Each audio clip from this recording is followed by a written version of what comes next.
Welcome everyone. I want to welcome you to the story of Jim McVay's racing career. First of all, Jim, let me congratulate you on being inducted into the CARB Hall of Fame. Thank you. Thank you very much. It is, personally, I feel a real honor. It has to be an honor, and especially for somebody like you that has spent 5 decades in, or shall we say, or around, however you want to put that, racing. I don't think I've interviewed anybody yet for CARB that has 5 decades in racing. That is really a long career. Yeah, it's been a few days. Yeah, it really has. Yeah. Interesting too. I'll have to be honest with you, of all the people again that I've interviewed with CARB, yours has is the most interesting story of how you got started in racing. Of course, your brother Eddie was involved in midget racing, but your story about how you got started is really interesting. And of course, that has to do with, first of all, with you being in the Soapbox Derby in 1948-49. Yeah, we back in those days, we built you had to build it yourself, but like everybody else, my dad helped me. And we had to limit the cost of all the parts to, I believe, $11. Oh, gosh. After the purchase of the axles and the wheels. So these were, I still had the first car. Yeah. It's sitting in my shop. Yeah. I want to stop for just a minute. Okay, your microphone's good. I'm sorry. I hate to interrupt you, but go ahead. The first car I still have is in my shop. It was in my mother's garage, and when she passed away, we auctioned off everything, and the highest anybody offered on it was $3, and I said, for $3, I'll keep it. You sound like me. I've got a few old race cars, RC cars, but I'm the same way. I can't part with them for that. Heck with it, I'll keep it. Did you do any good at the Soapbox Derby? It's been so many years ago, I don't remember. I won. They run 3 abreast down the ramp, and it was in the old Soul Park area at that time. And I think I won my first. I remember I won the first heat, and I probably got eliminated in the second one. I don't recall really, but outstandingly about it, no, nothing. Yeah. It had to be fun, though. I think I myself dreamed of doing something like that as a kid, so it had to be a ball. A lot of kids dream of it, but I really had more fun with that car after the Soapbox Derby on all the streets in the area I lived in. Now, you had to build that rascal by yourself, too, didn't you? Well, that's what they said, yeah, but my dad helped me a lot. Yeah. But you put it together, physically put it together. Again, the two of us did it. Yeah, okay. To me, the story only gets more interesting from there on, though, in that actually getting involved in racing actually comes from your military service. Now, tell us a little bit about that. Well, no, my actually getting involved in racing basically comes from my brother. In '46, my dad heard that my brother was racing at the Olympic Stadium, so we went down there and watched. So from '46 until the time I went into service, we never missed a race at the Olympic Stadium. And back in those days, it was a packed house. All right. And then when I went into service in '54, I got involved in rallying and racing at Silverstone and Brands Hatch, and that's where I owned a car over there. And in fact, I have some pictures here I can show you later. Okay. But you were in the Air Force when that. Yeah, I got put on a special assignment, and it was a really good duty. It was downtown London, and I couldn't even wear a uniform, and I couldn't live on base, so I had an apartment downtown, and I was paid by in those days a large amount for subsistence and et cetera, and I utilized that to go racing. Yeah. Understand also that you were in kind of a portion or whatever of MI6, is that correct? And well, when I talked about being downtown, I was in air intelligence, and they assigned me to MI5. MI5, okay. Which is watch too many James Bond movies. Go ahead. Which was British intelligence, and I was kind of a liaison between them and the Air Force. Okay. And now some of these guys, they were all officers, and you were an enlisted man. Yeah, because of my connection where I was at and what I was doing. I was reporting directly to officers. I really wasn't around any other enlisted guys, and as a result, I got to know all the officers who also made pretty good money, and a lot of them had sports cars, and that's where I kind of got involved in it also. Yeah, I was going to say, I think you are probably the only Kansas City-based driver that I know that has ever driven in a Formula One race. You got to remember that Formula One back in those days was not like Formula One is today. Formula One cars back in those days consisted of Triumphs and Austin Healey's and Aston Martins, and of course there was a Mercedes, and but those, I didn't drive anything like that. I drove Healey's and Allards and Triumphs and that type of car. But still, in this process, you end up driving a 24-hour race. I don't know if that's not Formula One, but a 24-hour race. And I think you were telling me it was in like England and. It went through England, Scotland, and Wales, and it was a 24-hour rally. And I drove another guy's car because mine had already been shipped home at that time. And he rode as a navigator, and I was the driver, and we won the. There were around 300 cars in it, and we won the American awards. Since the car was entered, and since the car belonged to him, and since it was entered under his name, we won the novice award. Even though I wasn't a novice, the car technically was under his name. And then we won, I think, some other awards too, but I don't remember. But we only had 24 points against us, and I think the winning car, and we finished 4th overall, and I think the winning car had something like 14 points. All right. So it was pretty competitive. And I think you told me this was a course that you knew nothing about. That just before you got in the car, they hand you the course, and then that's have it. a navigator. Exactly. We prepared the car. A real rally car is set up, at least back in those days, and you were talking back in the 50s. It's set up with different switches on the dash for your lights, because you're running 24 hours. And mounted on the front, we'd have 2 big driving lights in addition to your headlights. And on the back, we'd have a big driving light, which would be pointed a little bit up to the back. And we had those all mounted on separate switches, so the front headlights would be mounted at an angle, so you could see a little bit to the right if you were going around a corner, whereas your headlights would go straight ahead. Then the one in the back was mounted so that if a car was utilizing you to try to find his location on the maps, you could throw the beam up in their eye, and they would have to back off so far. Well, when you threw the beam up in their eye, then you had switches to flip your tail lights off. You had switches to kill your brake lights. So once you threw that beam, and the first time you got around a corner, you turned that one off, they were lost. They had to go back to utilizing their own senses. It sounds like a lot of fun. It was. I had a Triumph TR3 myself, and those foreign sports cars are a ball to drive. Well, the TR2, the TR3 were basically pretty much the same car. Mine, we had done quite a bit of work to it, so it was truly a racing car. But the TR2 and TR3 were good cars. Finally, we come back to America, 1954, and you do get to come home, and I'm sorry, no, 54 is when 57. you joined. 57, you come home, and you get a ride in a Carl Paul prepared car owned by Bill Brown.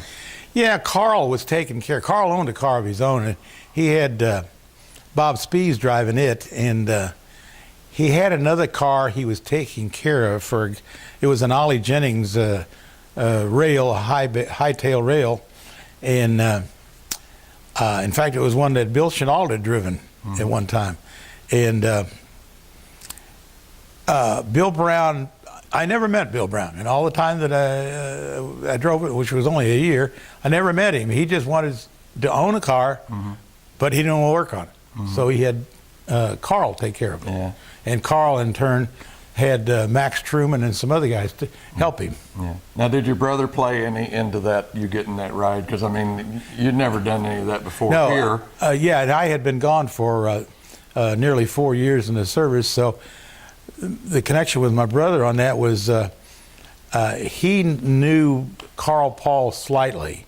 My brother had an Offie and was running in those days, and so he heard that Carl was taking care of a car, so he called Carl, and then we went out one Sunday afternoon in late winter, and I think Carl was impressed meeting my brother, and so he said, "Yeah, I'll give him a chance." So that's how I got the ride.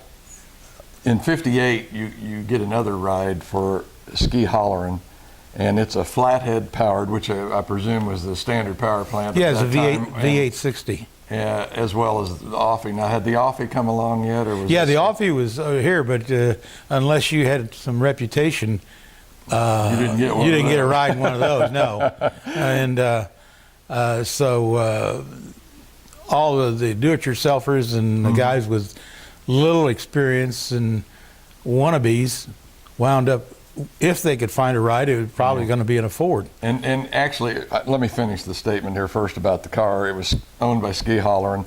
It was a midget, and it had actually come out of the movie Big Wheel, which I think starred Mickey Rooney. Mm-hmm. The car had been in the movie The Big Wheel, and it was sold to somebody in Kansas City, and I don't know who, but as I understand it, the engine out of it, which was an Offie, went to Giancarelli, and he put it in his car, and he sold the rolling chassis to Ski Halloran, and he put a flathead Ford in it. Okay. And that's how it came to be. And it was numbered 222 in those days. I'll be darned. The last I heard of it,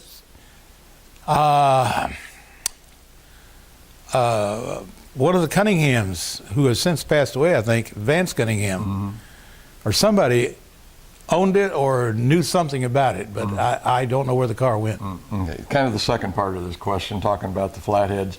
Now, they were actually in a different class than the Offies, correct? They were the same car as an Offie except for engine. And there were some outstanding Fords who did run with and could beat the Offies. Oh, really? But they were few and far between. Okay. There was one in Omaha, one in Oklahoma that I can remember, two in Chicago, and probably some on the West Coast. Yeah.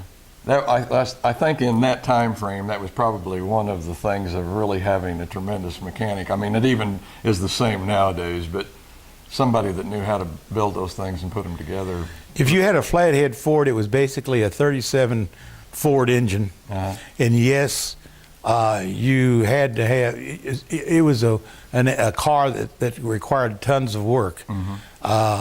Whereas an Offie, you bought it as a racing engine, and yes, you did some work on it, but not that much. Okay. Now, up to this time, Jim, you were just kind of, and I don't want to use this term in a detrimental way, but you were kind of a guy that just sort of ran with the group. But in 1960, you might say is when your career really took off, and that's when your dad bought a race car, and of course he bought that from Vito Calea. Right, he bought Vito Calea's Deuce. Vito Calea had two cars, a Deuce and a Tray. He sold the Tray to a kid named Larry Lane, and he kept the Deuce for a little bit longer, and then he sold the Deuce to my dad. And in fact, we just got the car. That's it. No trailer, not one tool, nothing. Just the car.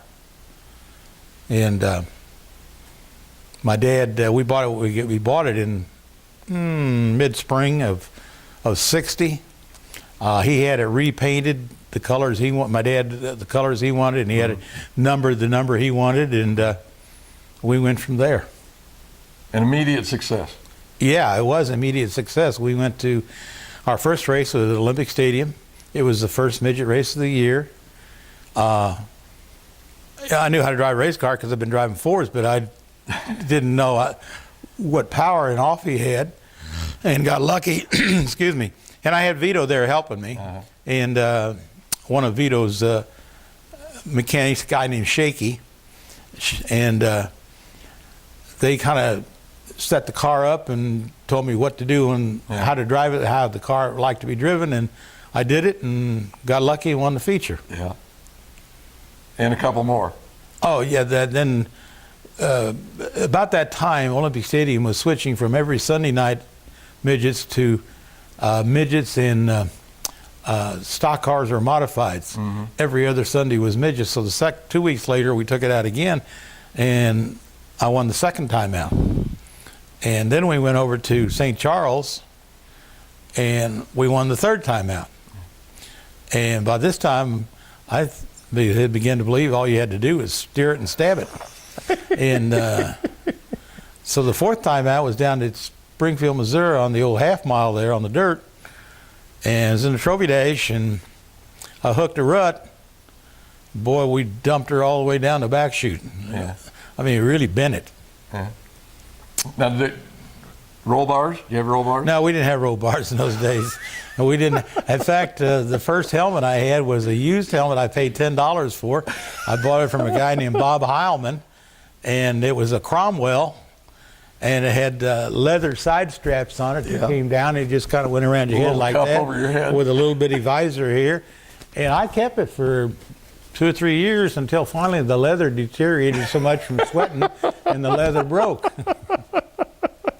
I love these old-time racing stories. I'm sorry. Well, of course, we didn't have uniforms then either, and we just used, originally, just regular pants and T-shirt, and then finally we got fancy, and we got red shirts and white pants for everybody. Oh, I know I see a lot of those pictures, and you do have to just kind of smile a little bit. I tell you what, we thought we were uptown when we got everybody dressed the same. But there again, I hate to use this, I think it's called a cliche, but it's back when men were men and boys were boys, because guys nowadays wouldn't even think about, I don't think, getting in a race car like that. But no, I wouldn't recommend it now. I mean, I just bought a Hans a couple of years ago for my grandson, and like I said, those clothes then didn't cost as much. The Hans alone at the time when I bought it, I think was close to $1,100. Well, and I've talked to several of the older drivers, and they say they feel confined. Oh yes, because you can't turn your head and some other things, and it really, for a while, they don't feel comfortable. In the early part of this century, I drove for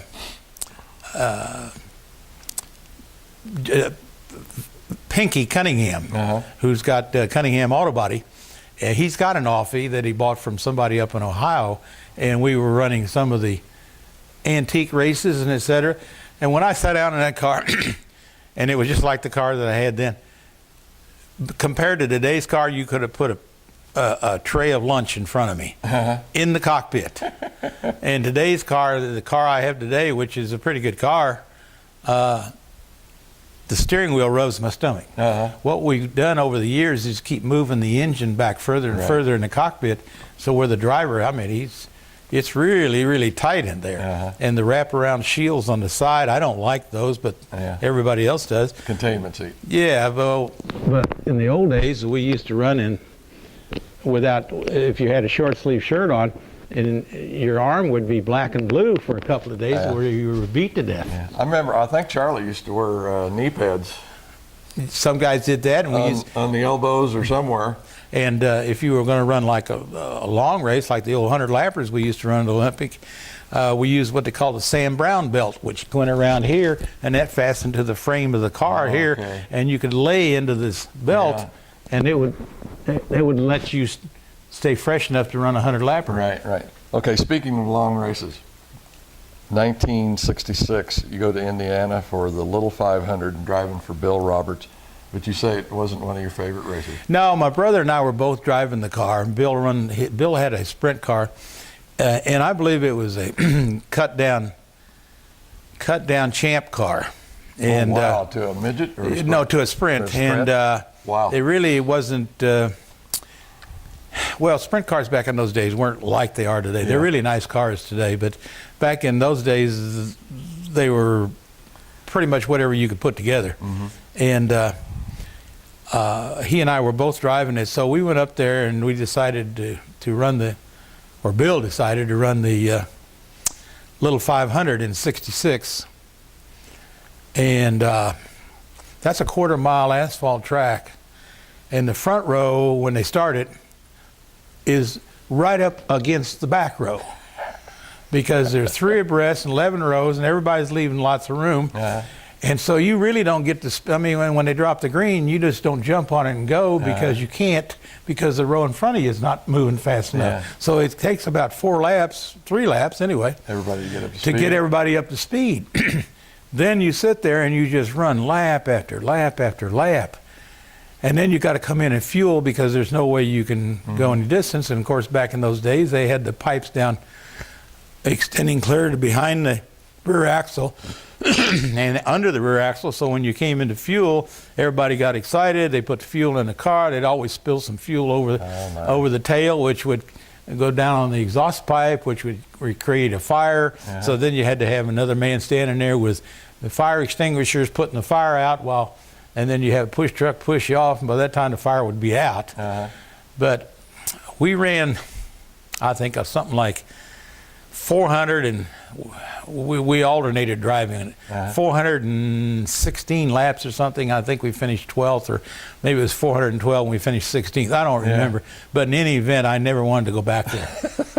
I'm going to say, sounds like a very fatiguing. It is fatiguing. We didn't have power steering in those days, and you just kind of get to laying on the left side of the wheel and going as fast as you dare go.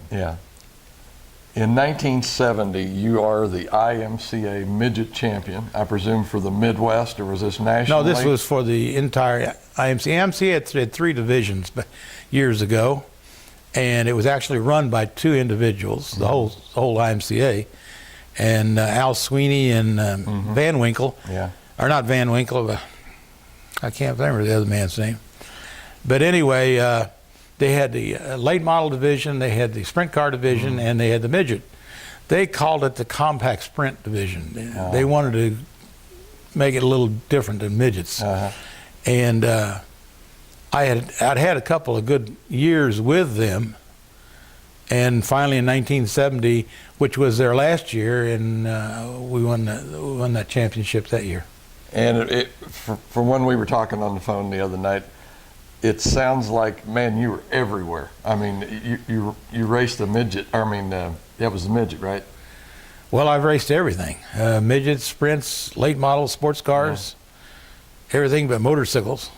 But for this championship, it was a midget. Just a midget. Okay. I drove sprint car in the sprint car division also, but not to the extent that I did the midgets.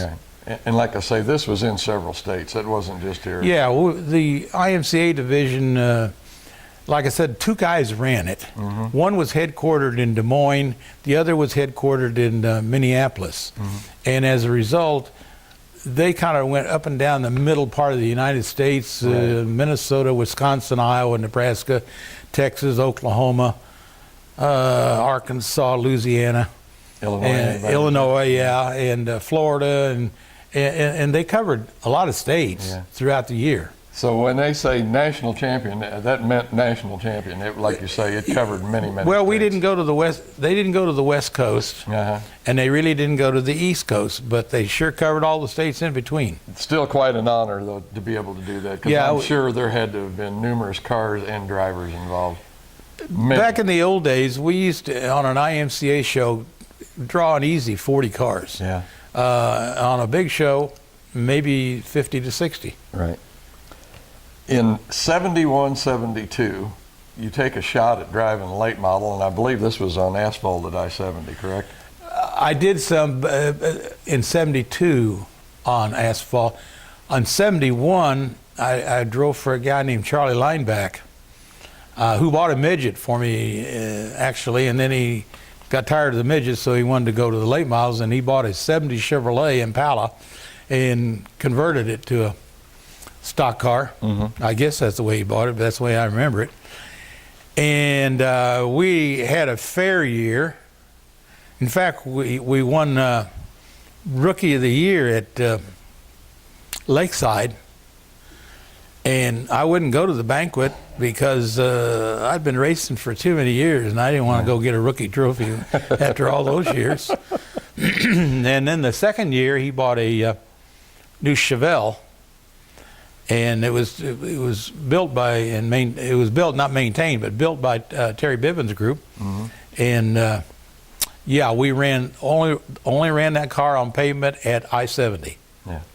We had a pretty good year out there. We ran a lot of thirds, a lot of fourths. We never won one, and I got fired mid-August of that year because he thought the car ought to be winning. So he put Super Joe Wallace in it, and Super Joe Wallace. He didn't do no better. Super Joe Wallace did the same thing I did, third and fourth. That asphalt experience. Of course, you'd driven some of the midget and sprints on asphalt. I had a lot of experience with midget with asphalt because, see, I started in England on asphalt, and my brother drove a lot of asphalt. And personally, to this day, I'd rather drive asphalt than dirt. Oh, really? Well, look at it this way: if you drive dirt, you can go out there and haul it into the corner, and if you make a mistake or if you bobble, the only one that really knows it is probably going to be you, because you can swing the car around, you can control it with the throttle, and everybody thinks, wow, you did a heck of a job. You go out there on pavement and you make the least little mistake, and everybody in the grandstand knows you made a mistake because it's so easy to see. So no, I prefer driving pavement, but we don't have any pavement around here. Yeah. Springfield. Well, no, Lebanon actually, but that's the closest one. That's what, 125, 30 miles. Like say nothing here in Kansas City anymore. No midgets or sprints run down there on the no, they don't. on the pavement track. I don't believe they've ever had an open wheel show down there. I don't think so. They did down at Waynesville. They had I know of one midget show because I won it. Kind of a funny to get off just for a second. I was driving for Jack Cunningham at the time, and I was leading the race, and the infield was like a foot higher maybe in the corners because of the dip of the corner than the track. And Dwight Brown out of St. Louis and the checkerboard off, he was running second, and he was trying his darndest to get by me. And he was going down into the corners and banging the rear end of my car. Oh boy. And which would really make it hard to control and set your corner up. And finally, Jack Cunningham, for those who know Jack Cunningham, he was really a character. I went down into the corner and I looked, and there stood Jack, and Jack is standing there with a rock so big over his head, and I'm trying to figure out what he's doing. And then I noticed that Dwight Brown quit bumping me. And later I asked Jack, I said, what in the heck were you doing? He said, well, Dwight Brown got the idea real fast. He said, I was going to heave that rock out there on Dwight Brown. Oh, that's a good story. After this little try at the late model deal, you're back to the midgets and sprints, and we actually haven't covered much of your sprint car driving career, mostly been midgets, but you do go back to those two. Did you have a favorite midget or sprint? A particular car? Yes. Did you like driving one or the other? You know, I drove so many different cars. I had one midget probably of all the years, and that was a Ford, by the way. As it started out, as it later turned into, well, he put an Oldsmobile in it, and then he put a Chevy 2 in it. But a guy named Art Jacobson out of Omaha, I really liked his car, and his equipment was always the best. Even though it may not look good, it was always the best. And sprint cars, I don't know. I drove for another guy out of Omaha, a guy named Gary Blackman, and every year he would buy a new Trossel, and you had really good equipment. The only trouble was it usually took you to the middle of the season before you got the car dialed in, so to speak. So I mean, every year was a beginning experience, but he always, by mid-year, it was a pretty decent car. But still, just those two favorites in the two classes. No preference between the two. No, not really. Okay. No. All right. One other thing I think I need to point out that I didn't say earlier on was you had told me that after that 1960 season that you actually never owned a race car. You always drove for somebody up until, what was it, late 70s, early Yeah. 80s? So that's what, like 20 years you're driving somebody else's Yeah, car? I never owned a car. I bought and sold a couple of cars during that period of time, but a couple of them I never even took them off the trailers. I just bought them and It's a money deal. Yeah, it was a money transfer thing because they were a good buy, and I knew where I could dump them. Yeah. But no, I never owned a car until like I think it was probably late 70s. Yeah. And the only reason I started then, I was lucky enough to get a lot of rides, and the only reason my wife and I had got into the auto parts business, and we got so busy in the parts business that I was missing some of the rides. I wasn't showing up for a ride that I was supposed to have because we were so busy at the stores. And finally, I had a couple of guys just tell me, "Hey, look, I can't hire you anymore because you're not showing up." And so I said, "Well, then I guess it's time for me to just own my own equipment." Yeah. And that's what I did. Well, that plus you got a lot more control over it too. I would rather have somebody else own it. Okay. Jim, how many chili bowls have you driven in? Personally, I've probably only driven in about 10, maybe 15. I have had a car at the Chili Bowl from the beginning year, first year, through 26 years. Never missed a show. If I usually had at least one, I always had at least one car there, and many times two, and that would be for my son Tim and myself. And then when Tim passed away in '02, I ran one more year myself in '03, and then after that I continued to have cars and until 2 years ago, but I had my grandson driving them. Yeah. Of all this 5 decades of racing, and I know the answer to this, but I'm going to let you repeat it because you've already talked about it once, but what was your favorite win of all time? The favorite win is, and I think this is true with a lot of guys, maybe not all, but a lot of guys, but my favorite win was my first win. And that was the one, I mean, when you go out over the years, you go out with the idea you're going to win, or you're going to try to win. When I went out that first night in that offie that my dad had bought, and he didn't know a thing about a race car as far as maintaining, and I didn't either, and I only had a couple of years, about 3 years experience in Fords. I surely didn't expect to win that race. And when I did win it, I was on cloud nine. And I think you related the story to me too about when you were up to the pay window that night getting your money that Bill Chenault came up and... Yeah, Bill Chenault ran second that night. And I mean, that's no slouch there. Yeah, we're not talking about just the... No, Bill was a good shoe. Yeah. Really good shoe. And he didn't mind doing what he had to do to win. And he banged off me a couple times, but he never got me spun in. And I was standing in the pay window holding my son, which was he was about a year and a half old at the time, and I was standing there in line, and he was showing my son, and I was talking to somebody else, how to wet his finger and then stick it in my ear.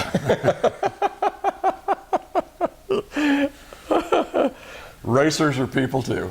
We've had. What else could There's I a lot of say? stories I could tell, but I shouldn't, and I won't. Over this 5 decades again, what was the biggest money purse you ever won, Jim? We didn't ever have any big money purses like they do today. I mean, well, no, I'll take that back too, because being an owner of a car, the big money purses have suddenly kind of the last few years gone away. Going away, aren't they? Yeah. Like when you quoted me the figure you quoted me on the phone, I thought, well, shoot, they're paying that now. Yeah, well, no, they're not. They're not paying that much now. Yeah. If you go run with Power Eye, which is too far away and too expensive to go travel to, you can do that. But just for local shows, now local, they're not paying much of anything. And even though we won several this past year, in fact, every year we won a number of them. My grandson driving. It's just not that much money. But the most I think I ever won individually was around $1,500. But some people may say, well, that's not much when you talk about $15,000, $20,000 purses. Well, you know, when you're talking about those kind of purses, you're really talking about a big show probably somewhere, because the promoter can't afford to pay it unless he's got one heck of a big deal. Yeah, I can't remember what Belleville pays now, but it's for the prestige of the race. It's really not, you know, what it should you're be right. for It the is people that Belleville. Years ago, and I ran Belleville, Illinois, and Belleville, Kansas. But Belleville, Kansas is really a big track. It's bigger than a half mile, and you really wring a car out there. We didn't run as fast as they do today, but the problem with today is the engines are all tuned to the nth degree, and the tires are getting such a bite. And we quit going out there with our own equipment several years ago because it's just, I mean, the tire bill out there will cost you $2,000 to run the show. Right. Just the tire bill.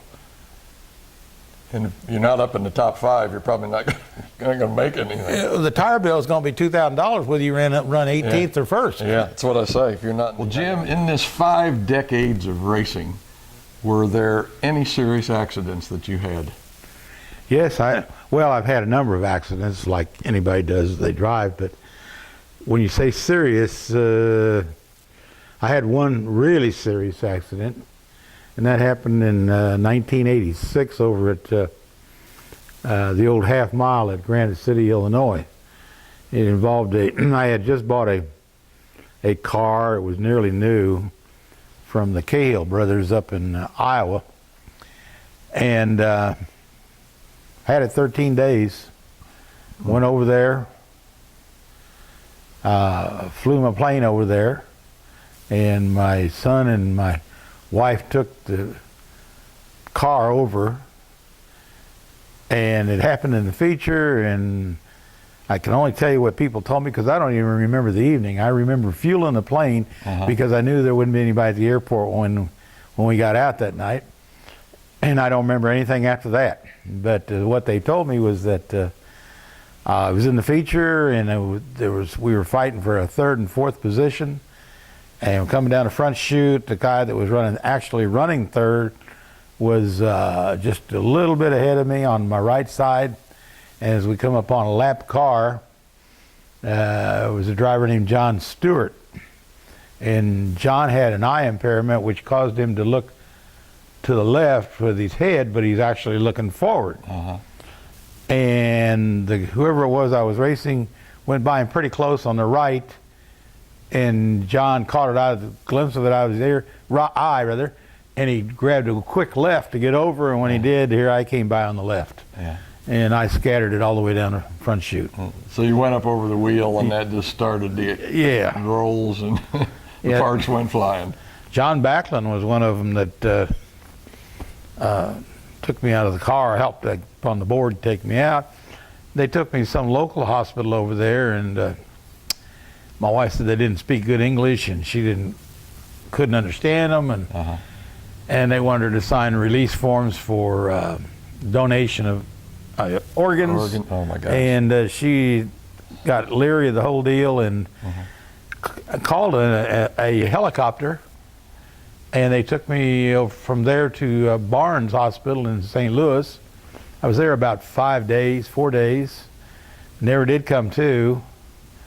And then they ambulanced me back to St. Luke's, and I was there 9 days before I regained consciousness. And that happened first part of October, and it was long about February the following year before I was actually able to be functional. So, sounds like quite a ride. Understand the helmet had a little problem. Yeah, the helmet. I split the helmet. It didn't come apart in 2 pieces, but it cracked all the way down over this way. And as a result, I had headaches, fierce headaches, for a couple, 3 years. Wow. Not all the time. They would just kind of come and go, but I had never had headaches like that in my life before. And I lost most of the eyesight in my left eye. In fact, I was considered legally blind, And a couple, 3 years ago, a doctor at Discovero was able to straighten it out, and I've got like 20, 35 vision in it. Oh, that's good. You know, in today's world, when we're so concerned about concussions and the results of what can happen with them, and you look back at something like that in the safety gear that guys wore, why it's got to be concerning just a little bit. You know, go back to when I first started, the safety gear was non-existent. Uh-huh. I mean, it was T-shirts and regular pants, and then we finally got all whipped up, and we did red shirts and white pants. And today, I don't think the first uniform I actually had was one that when Andy Granatelli was giving uniforms away years ago, and they had STP logos all over them. And they were really kind of blossomy. They were kind of balloon type of uniforms, and to supposedly make it fireproof, they gave you a packet of stuff, and you put it in a bucket, and you soak the uniform in it and let it dry, and that supposedly would make it fireproof. And but that was, I guess, in the early 70s when that happened. I don't know, it's been so long ago, but and uniforms didn't cost anything. Now then, my grandson bought one here a year or two ago, and I think he paid $1,300 for it. Fire suit. Wow. Yeah, and I tell you what, gosh. when you go to the hospital, they have no concern for it. Yeah. They take a pair of scissors and cut it right up the leg, and that uniform has suddenly become trash. Jim, in there again, this long career that you've had, if you could pick one, and you drove against so many great drivers from that era, and I mean up until nowadays, who would you pick to be one of your fiercest competitors? That I wouldn't say you had a grudge with him or anything, but I'm just saying some guy that when you showed up at the track, you had to say, man, I got to have my A game tonight. Oh, as far as great drivers, I've run against Foyt years ago. My, oh my. And in fact, we raced in the Astrodome together. But as far as an individual driver, Joe Walters and I used to have a little thing going here in Kansas City. But no, I always looked at anybody else driving a race car as good or better than I was, so it was up to me to beat them. Yeah. And I just a tremendous amount of respect for anybody that puts the uniform on, the helmet on. Some drivers, have got quirks, and you know what the quirks are. Some of them you don't learn the quirks, especially when you go to so many new tracks like I did. You don't know their quirks, but it didn't take you long to find them out. Just follow him around a little while. Yeah, you can follow him, see what he's doing or not doing. He's sometimes not much so much today because you got some of the cockpits are so hidden, but when the cockpits used to be pretty much open, you could look at a guy from the back and kind of read his mind a little bit. You could tell where he was looking and where his head was looking and what he but the real giveaway was back when we had the outside handbrake. On the side of the car. All you had to do is watch when his hand came out, and you knew what he was going to do. Yeah, you knew where he was going. Like I say, man, I mean, when you stop and think about this, anybody from AJ to Tony Stewart, I mean, you've been around them all, and like I say, what an illustrious career. And just let me say again, Jim, congratulations on being inducted into the CARB Hall of Fame. It's a tremendous honor, not only for just people here in Kansas City, but drivers in general, because, they take in quite a few people, but you've got to be pretty honored by that. I am. I'm very honored. I've looked at the past nominees or inductees into it, and I'm really honored when I look at the names that are there, and the fact that luckily I'm still alive, because a lot of them weren't alive when they were inducted. Right. So I'm humbled, and I'm honored to be there. Yeah. Well, let me say again, Jim, congratulations. Thank you, sir. Mm-hmm.